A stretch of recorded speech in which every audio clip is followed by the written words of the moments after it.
Assalamualaikum warahmatullahi taala wabarakatuh. Alhamdulillahi rabbil alamin. Wassalatu wassalamu ala asyrafil anbiya'i wal mursalin wa ala alihi wa sahbihi ajma'in.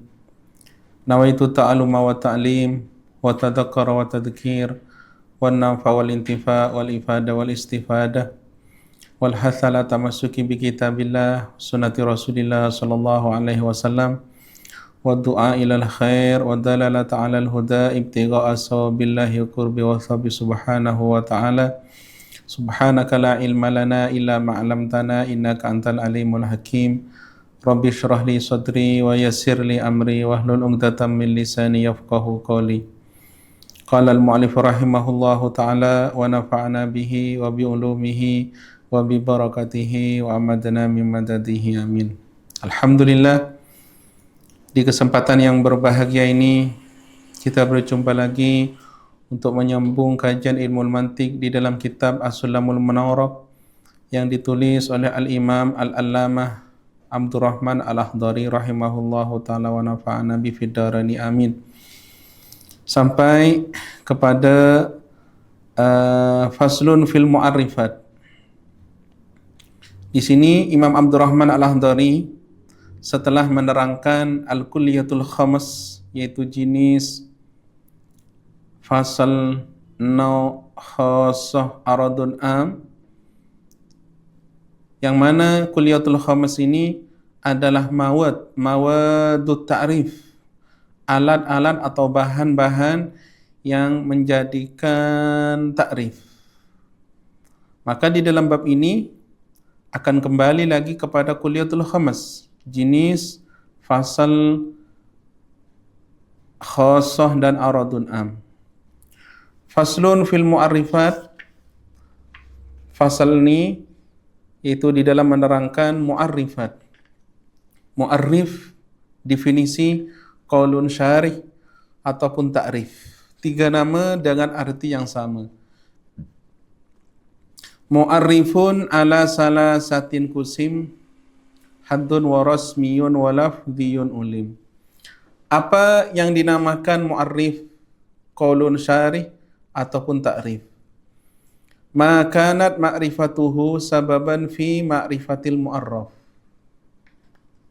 Ta'rif, qaulun syarih ataupun mu'arrif, apabila kita mengetahuinya, maka kita akan mengetahui mu'arraf, sesuatu yang didefinisikan. Itu definisi atau ta'rif daripada mu'arrif, qaulun syarih dan ta'rif. Makanat ma'rifatuhu sababan fi ma'rifatil mu'arraf. Sesuatu yang apabila kita tahu, maka itulah sabab di dalam mengetahui mu'arraf yang didefinisikan.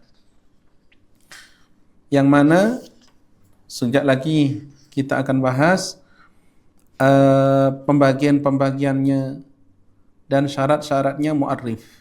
Mu'arrifun ala salasatin kusim, haddun wa rasmiyun wa lafdhiyun ulim. Ta'rif, Imam Abdurrahman Al-Akhdari menerangkan ada tiga bagian. Satu, ta'rif dengan had, ta'rif bil had, ta'rif dengan had. Yang kedua, wa rasmiyun, ta'rif bil rasm. Yang ketiga, wa lafdhiyun, ta'rif lafdhi.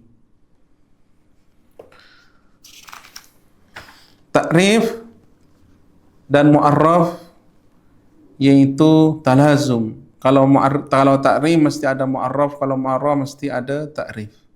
Seperti ketika kita mahu ataupun nak mentakrifkan al-insan, kita dah faham, kita ada dalam zihin suratul insan. Kita faham makna al-insan. Namun untuk menyampaikan kepada orang lain, ini memerlukan kulliyatul khamas. Yang mana kulliyatul khamas ketika digabung, contoh jenis dengan fasal maka jadi haddud, ataupun jenis dengan khassah maka jadi rasam. Al-insan yang kita fahami untuk menyampaikan kepada orang lain, maka memerlukan ta'rif, yaitu al-hayawanun natik, ta'rif bagi insan. Kalau kita tanya, apa itu manusia?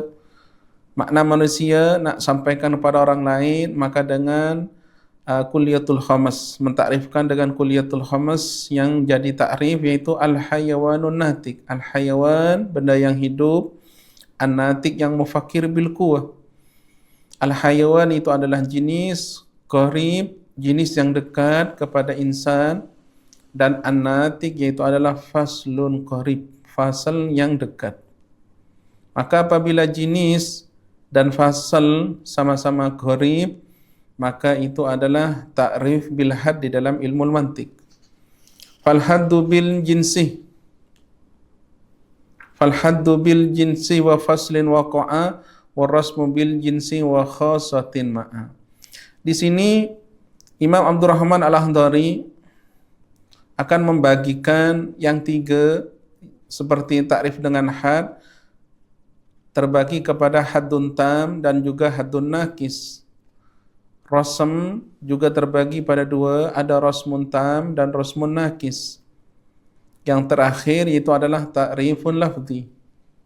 Ada ba'dul manatiqa, yaitu menambahkan ta'rif dengan bil misal, dengan ta'rif bil misal, dan juga ta'rif bit taksim. Nanti akan dibahas. Kita akan membahas ikut tertib as-sulamil munawwaraq. Fal haddu bil jinsi wa faslin waqa'a. Maka yang dinamakan had, apa yang dinamakan had di sini? Fal haddu yaitu adalah haddun tam, bil jinsi yaitu dengan jenis yang dekat, jinsun qaribun, karena jenis ada yang dekat ada jauh. Kalau dipakai jenis dekat seperti hayawan, karena jenis tu paling yang ba'id itu seperti jauhar, pas tu ada namin, pas tu ada hayawan. Hayawan itu adalah paling dekat kepada insan. Maka apabila di dalam ta'rif memakai jinsun qarib seperti hayawan dan juga memakai wa faslin dan fasal, maka itu dinamakan haddun tam. Seperti al-insan ditakrifkan dengan hayawanun natik. Apa itu manusia? Yaitu adalah hayawanun natik, benda yang hidup, dan an-natik mufakkir bil quwwah.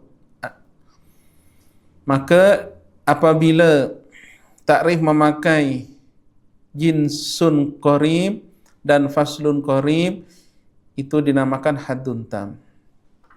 Fal haddu bil jinsi wa faslin waqa'a. Warasmu bil jinsi wa khasatin ma'a. Yang kedua yaitu adalah rasmun. Rasmun yaitu ada yang tam, ada yang nakis. Rasmun tam yaitu apabila memakai jinsun qarib dan juga khassah. Jinsun qarib seperti hayawan kepada insan. Khassah aradun khas, arad yang khas kepada insan itu adalah dhahik. Karena dhahik tidak dijumpai di selainnya insan. Maka apabila hayawan dengan dhahik berhimpun menakrifkan insan, maka itu dinamakan ta'rifun birrasmi. Ma huwal insan? Apakah itu manusia? Maka al-insan huwa hayawanun dhahik. Ini dalam ilmu mantik dinamakan ta'rif birrasmi. Yang ketiga, wa naqisul hadim bi faslin aw ma'a jinsin ba'idin la qaribin waqa'a. Wa naqisul hadim bi faslin aw ma'a jinsin ba'idin la qaribin waqa'a. Adapun haddun naqis, haddun tam kita dah terangkan. Haddun naqis yaitu ada dua, sama saja di sini, yaitu bi faslin faqat, dengan fasal sahaja, yaitu mentakrifkan dengan an-natik. Al-insan huwa an-natik. Manusia itu adalah an-natik al-mufakkir bil quwwah. Maka ini dinamakan at-ta'rif bil haddun naqis. Ataupun fasal bersama jenis yang ba'id, bukan jenis yang qarib. Seperti al-jismu. Contoh, al-insan huwa al-jismun natik, manusia itu adalah jisim yang natik mufakkir bil quwwah. Maka ini dinamakan ta'rif bil had an-naqis. Karena memakai fasal dan memakai jenis yang ba'id. Wa naqisur rasmi bi khasatin faqat aw ma'a jinsin ab'adin qadir tabat. Yang keempat yaitu adalah rasm yang nakis. Rasm yang tam tadi dah disebut, yaitu memakai jenis yang dekat dan dengan khasah aradun khas kepada insan, kepada nau'. Adapun rasmun nakis yaitu memakai aradun khas, sifat yang khas kepada nau', kepada al-insan. Contoh al-insan huwa dhahik. Insan yaitu adalah yang dhahik bil quwa. Manusia yang ada sifat dhahik, sifat yang ketawa di dalam dirinya. Maka itu dinamakan at-ta'rif bir rasmin nakis, karena memakai dengan khassah. Ataupun dengan khassah dan jinsun ba'id. Ataupun rasmun nakis yaitu memakai khassah saja seperti ad-dhahik, ataupun memakai dengan jenis yang jauh seperti al-jismu, al-insan huwal jismud dhahik. Manusia itu adalah jisim al-dhahik yang ketawa. Maka ini dinamakan ta'rif dengan rasmun nakis. Kenapa dinamakan rasmun nakis? Karena di sini tidak memakai fasal, tetapi memakai dengan aradun khas. Maka kesimpulannya, apabila di ta'rif ada fasal, itu dinamakan had. Dan ta'rif apabila memakai rasm, maka itu dinamakan, dan ta'rif apabila memakai khassah ataupun aradun khas, itu adalah rasm. Apabila fasal saja, itu dinamakan haddun nakis. Ataupun bersama dengan jinsun ba'id, itu dinamakan haddun nakis. Apabila bersama dengan jinsun qarib, dinamakan haddun tam. Begitu juga sama, apabila di dalam ta'rif memakai khassah, aradun khas, sifat yang khusus kepada nau' seperti dhahik kepada insan, apabila dia saja maka dinamakan rasmun nakis. Ataupun bersama dengan jinsun ba'id seperti al-jismu, al-insan huwal jismu dhahik, maka dinamakan rasmun nakis. Akan tetapi apabila bersama dengan jinsun qarib seperti al-hayawan, al-insan huwal hayawanud dhahik, maka ini dinamakan rasmun tam. Di mana-mana ada jinsun qarib maka jadi tam. Dan apabila ada jinsun ba'id maka dinamakan nakis. Wa nakisur rasmi bi khasatin faqat aw ma'a jinsin ab'adin qadir tabat. Di sini kita mengetahui faedah memahami kulliyatul khamas. Jenis, fasal, nau', aradun am, aradun khas. Adapun aradun am di sini tidak masuk kepada at-tam, haddun tam ataupun rasmun tam. Ada ba'dul manatika menambahkan, yaitu ta'rif bil misal. Haddun tam kita dah terangkan, haddun nakis dah terangkan, rasmun tam kita dah terangkan, rasmun nakis kita dah terangkan. Baki satu, walafdiyun ulim wa ma bilafdiyin ladihim syuhira tabdilul lafdin biradifin ashara. Yang terakhir kata Imam Abdurrahman Al-Ahdari, ada namanya ta'rif lafdi. Apa itu ta'rif lafdi? Yaitu tabdilu lafdin bilafdin akhara muradifin lahu ashhara minhu. Menggantikan lafal dengan lafal yang lain yang sama maknanya tetapi lebih masyhur, lebih terkenal daripada mu'arrafnya. Seperti al-Ghadanfar. Al-Ghadanfar ramai orang tak tahu maknanya Ghadanfar. Ghadanfar itu adalah asadun. Maka apabila Ghadanfar ditakrifkan dengan asadun, al-ghadamfaru huwal asadu, maka ini dinamakan ta'rifun lafzi karena asadun itu lebih masyhur daripada ghadamfar. Juga seperti al-asjad, ramai orang tak tahu makna al-asjad. Kalau digantikan dengan lafal yang lebih masyhur seperti al-asjadu huwa dhahabu, asjad itu adalah emas, maka ini dinamakan ta'rif lafzi. Juga seperti al-hizabru. Al-hizabru ramai orang tak tahu maknanya. Kalau digantikan dengan lafaz yang lebih masyhur, al-hizabru al-asadu, maka ini dinamakan ta'rif lafzi. Ba'dul manatiqa ada yang menambahkan daripada yang 5 ni, haddun tam, haddun nakis, rasmun tam, rasmun nakis, dan ta'rif lafzi. Ada menambahkan ta'rif bil misal. Ta'rif bil misal contoh seperti al-ilmu kan nur. Ilmu itu seperti cahaya. Al-jahlu kadzulmah. Kejahilan seperti kegelapan. Al-fi'lu kadaraba. Fi'il seperti daraba. Al-ismu kazaidin. Isim seperti zaid. Ini ta'rif dengan misal. Ini ta'rif dengan khassah. Mentakrifkan dengan aradun khas bagi bagi mu'arraf. Maka apabila memakai khassah aradun khas, maka masuk kepada rasmun nakis. Dan ba'dul manatiqa juga menambahkan at-ta'rif bitaksim. Ta'rif dengan membagikan. Al-kalimatu huwasmun wa fi'lun wa harfun. Kalimah itu terbagi kepada isim dan fi'il dan huruf. Ta'rif dengan taksim. Ini ulama manatiqa juga mengatakan ini ta'rifun bil khassah. Mentakrifkan dengan khassah, aradun khas kepada kalimah tu, mu'arraf tu. Maka masuk kepada rasmun nakis.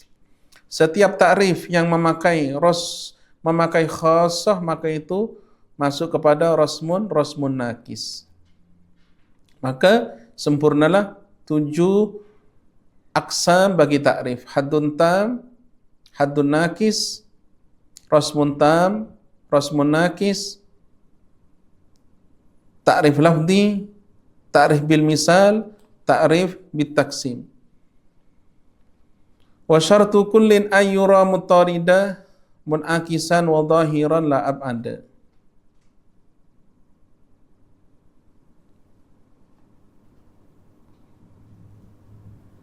Wala musawiyan wala tajawuza bila qarinatin biha tuhurriza.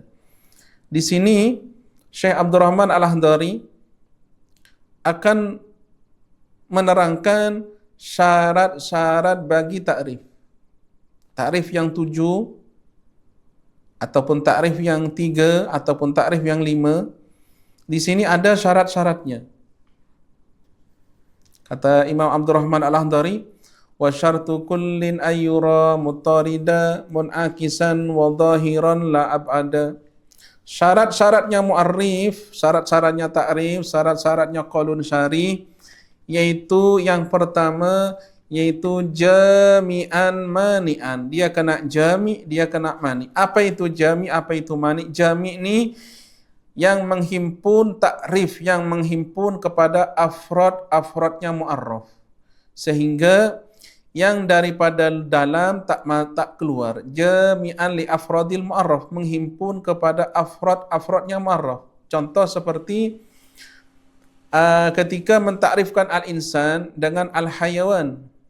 Al-hayawan an-natik. Al-insan, kita mentakrifkan al-insan dengan al-hayawan. Maka semua masuk. Ini jami'. Al-hayawan, karena setiap insan mesti hayawan, maka ini dinamakan jami'. Tapi belum tentu mani'. Jadi jami' itu adalah afradil mu'arraf, kembali kepada afrad-afradnya mu'arraf supaya tidak ada yang keluar daripada ta'rif itu. Mani'an, yang mencegah, aimin dukhuli ghairil afrad. Ghairi afradil ma'ruf, yang mencegah kepada masuknya selain daripada afradnya mu'arraf kepada mu'arraf, supaya tak masuk. Maka jami' dia menjaga dalaman supaya tak keluar, mani menjaga yang di luar supaya tak masuk kepada dalam. Itu yang ulama mengatakan al-haddu ma mana al kharija minal wuluj wad dahila minal khuruj, yang mencegah dari dalam untuk keluar, yang dari luar untuk masuk. Jami'an mani'an, jami'an yaitu dinamakan munakis, mani'an yaitu dinamakan muttarid. Ini ada dua nama yang sangat terkenal, muttarid munakis ataupun jami' mani'. Ini adalah syarat utama bagi setiap takrif, jami' mani'. Apabila takrif tidak jami', maka takrif adalah takrif fasid. Seperti apa? Takrif yang tidak jami'. Seperti mentakrifkan al-hayawan dengan an-natik. Al-hayawan huwa an-natiku. Hayawan itu adalah an-natik. Maka di sini tidak jami' karena ada hayawan yang bukan natik. Maknanya ada yang di dalam keluar. Berarti tidak jami'. Ataupun ada takrif yang tidak mani'.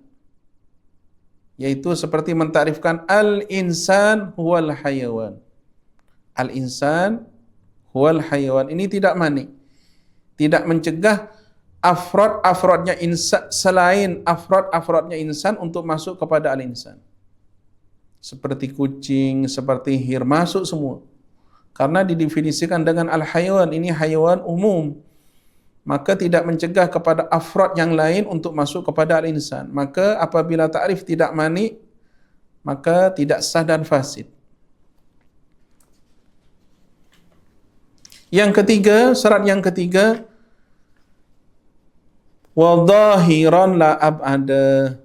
Maka syaratnya takrif, syaratnya qaulun syarih, syaratnya mu'arrif, yaitu kena zahir, kena nampak, kena jelas. Kalau mu'arraf lebih jelas daripada takrif, ini takrif jadi takrif fasid. Dia takrif kena lebih jelas, lebih adhar, lebih ajla daripada mu'arraf. Contoh seperti al-hinta huwal qamhu. Hintun, hintatun huwal qamhu. Gandum.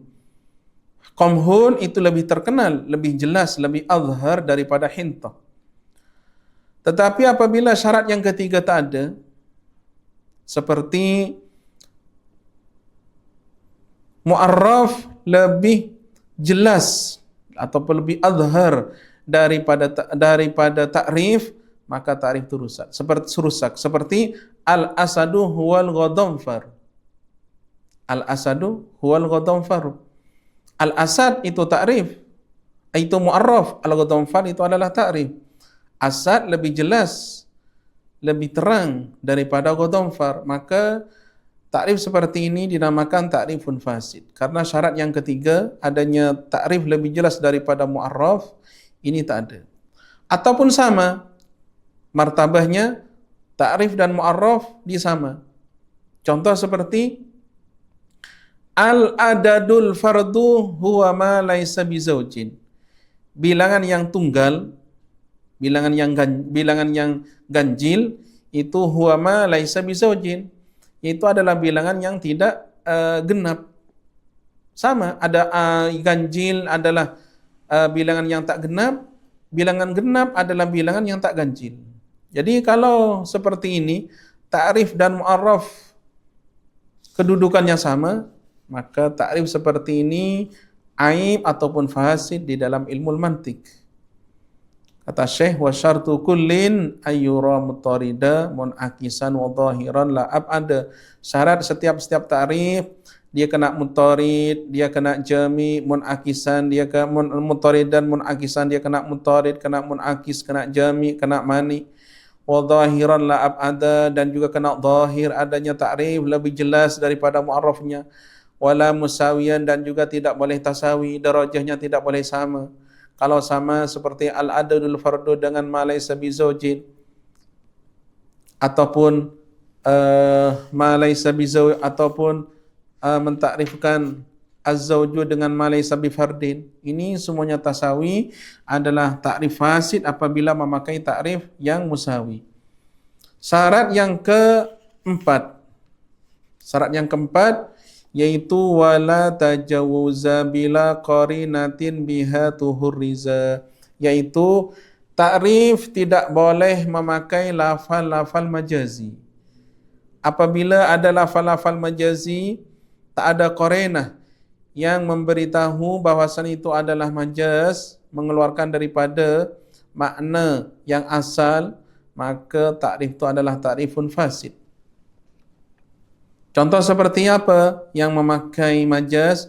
Seperti al-balidu huwal himar. Al-balidu huwal himar. Balid itu adalah himar. Himar ini adalah majaz yang dipakai kepada seseorang. Karena asal daripada himar itu adalah hayawanun ma'ruf, binatang yang dah diketahui. Maka dalam takrif al-balid dengan himar, al-balidu wal himar, ini adalah takrif yang memakai dengan majazi, maka dinamakan takrifun fasid. Karena tak ada qarinah. Apabila ada qarinah yang memberitahu bahawasan himar itu adalah majaz, seperti al-balidu huwal himaru yaktubu. Al-balidu huwa himarun yaktubu. Balid itu adalah himar yang menulis. Yaktub, ini ada qarinah yang memberitahu bahawasan himar di sini adalah bukan binatang ma'ruf, tetapi dipakai untuk insan. Maka apabila ada qarinah, tak masalah.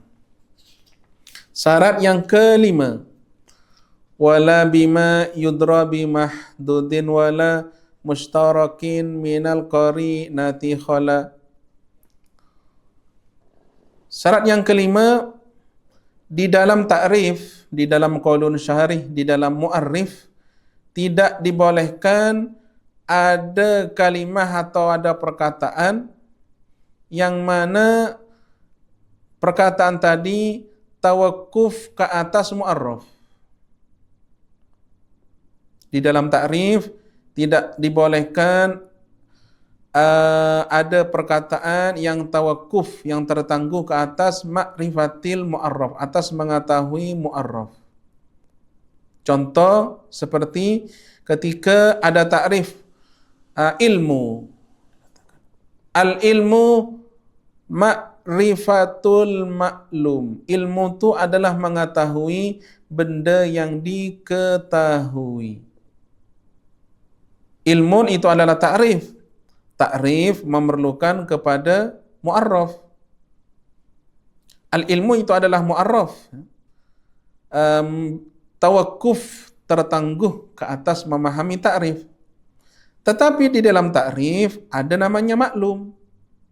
Perkara yang diketahui, maklum, tawakuf kepada ilmu. Sedangkan ilmu itu adalah mu'arraf. Akan berpusing seperti itu. Al-ilmu al-ilmu itu adalah mu'arraf, tawakuf kepada ta'rif, ta'rif adalah ma'rifatul maklum. Di dalam al-maklum memerlukan tawakuf kepada al-ilmu. Sebab perkara yang diketahui kena ada ilmu. Kembali lagi kepada al-ilmu, ilmu tawakuf kepada ma'rifatul maklum, maklum tertangguh kepada ilmu, maka ada daur. Ketika di dalam ta'rif ada kalimah ataupun perkataan yang tawakuf kepada mu'arraf, maka di sini takrif itu adalah fasid. Wala bima yudra bimahdudin. Wala mustarakin, yang keenam, di dalam takrif dia tidak boleh memakai lafal-lafal yang mustarak tanpa ada qarinah. Seperti ketika mentakrifkan syamsun. Syamsun ditakrifkan dengan ainun. Ainun ni adalah lafal mustarak, dia banyak makna. Ada ainun bermakna jariyah, ada ainun bermakna mambaul ma, ada ainun bermakna zahab, ada ainun bermakna jasus, dan seterusnya. Maka apabila tak ada qarina, maka itu dilarang ataupun fasid takrifnya ketika mentakrifkan asyamsu huwa ainun. Tetapi apabila ada qarina yang menentukan ke atas satu makna saja daripada beberapa makna yang lain, maka itu dibolehkan memakai takrif yang ada lafal mustaraknya, seperti asyamsu huwa ainun mudiatun. Matahari itu adalah ain yang memberi cahaya. Mustarakin minal qari natikhala, itu kena sunyi takrif itu daripada lafal mustarak apabila tak ada qarinah. Apabila ada qarinah maka tidak masalah. Wa indahum min jumladil mardudi antadkhulal ahkamu fil hududi. Yang ketujuh, syarat-syaratnya takrif, menyebut hukum di dalam takrif itu tidak dibolehkan. Menyebut hukum di dalam takrif itu tidak dibolehkan. Kenapa tidak dibolehkan? Kenapa? Karena hukum itu adalah juz. Hukum itu adalah juz daripada takrif. Hukum itu adalah juz daripada takrif. Sedangkan hukum itu adalah qadiyah. Hukum ni dia farak daripada tasawur. Hukum, tidak ada hukum ni melainkan dah mentasawurkan akan sesuatu. Maknanya apabila hukum disebut dalam takrif, hukum tu akan memerlukan kepada tasawur. Sedangkan tasawur itu adalah mu'arraf. Maka nanti akan terjadi daur. Yang mu'arraf memerlukan kepada takrif, yang ditakrif ada hukum, yang mana hukum tadi far'un an tasawwuril mu'arraf, farak daripada menggambarkannya mu'arraf. Maka di sini berlaku daur. Di sini ulama mantik melarang atau mengatakan aib fasad apabila hukum disebut di dalam takrif.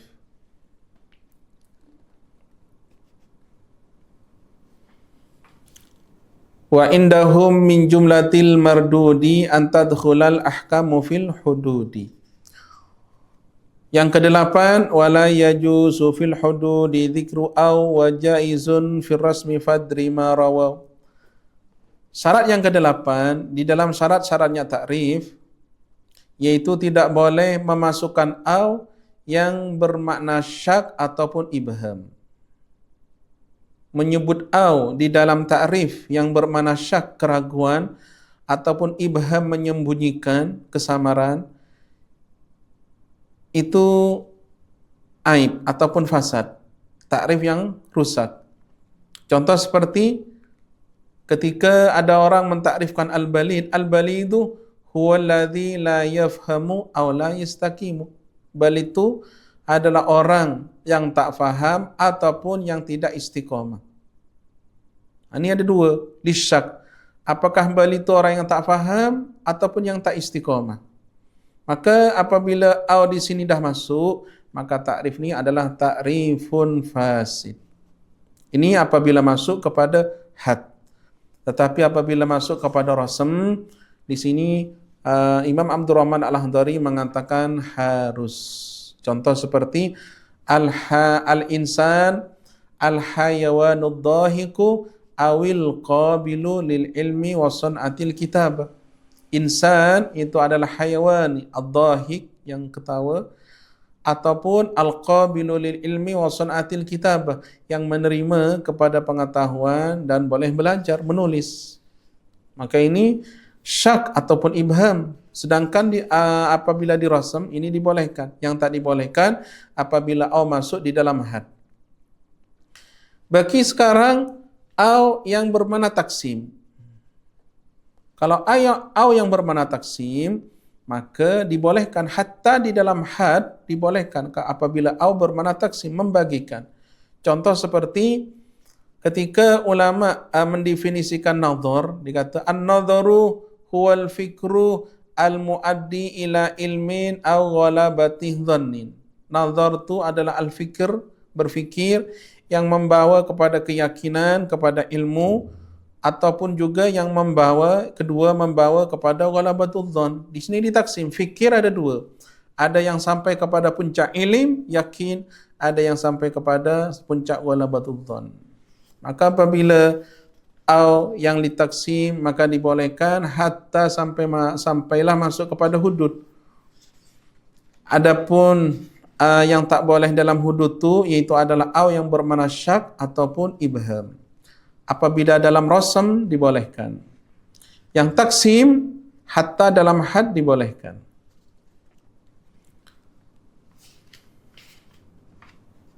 Wallahu subhanahu wa ta'ala alam bisawab. Terima kasih banyak kepada pendengar. InsyaAllah kita akan menyambung kepada kajian mantik yang akan datang. Wassalamualaikum warahmatullahi ta'ala wabarakatuh.